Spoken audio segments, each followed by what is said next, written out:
there, I want to share some insider information with you about the dog food industry that nobody else seems to want to tell you.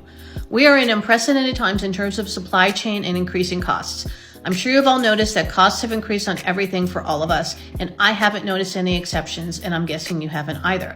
So that includes dog food, cat food, and other pet supplies. With the increased cost of food and transportation, the cost to produce dog and cat food are going up. And companies have three ways they can deal with this. Number one, they can reduce the size of the bag and the amount of food in there.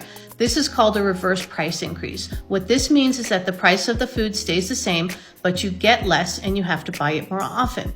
Two, they can swap out ingredients for cheaper and inferior ingredients. What this means for you is that the price doesn't increase, but the quality is much lower, and our pets are often the ones who suffer from this. And then three, the last choice is that companies can keep the quality the same and the size of the bag the same and increase their prices.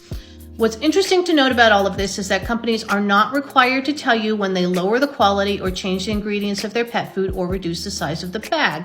This is important because it means that they can do all sorts of things to affect their pricing and the quality of the pet food, but you don't necessarily know until you may see declining health or other issues in your pet. So here's what you can do to watch and listen for. The cells of your dogs and cats regenerate over 2 to 3 months, so it may take a little time for some of these to show up and others may be evident a little bit quicker. But things like your dog not wanting to eat all of a sudden, not only can they tell the difference in the quality of the food, but flavor enhancers and real meat are tasty, but they're very much more expensive. You may see digestive changes like loose stool or gas. You may see changes in how your pet is acting. For example, they may have less energy. Over time, you may see that your pet's coat is getting more dull or less shiny or less soft. And if you're seeing changes on the outside, you better believe things are happening on the inside too, or something is just off.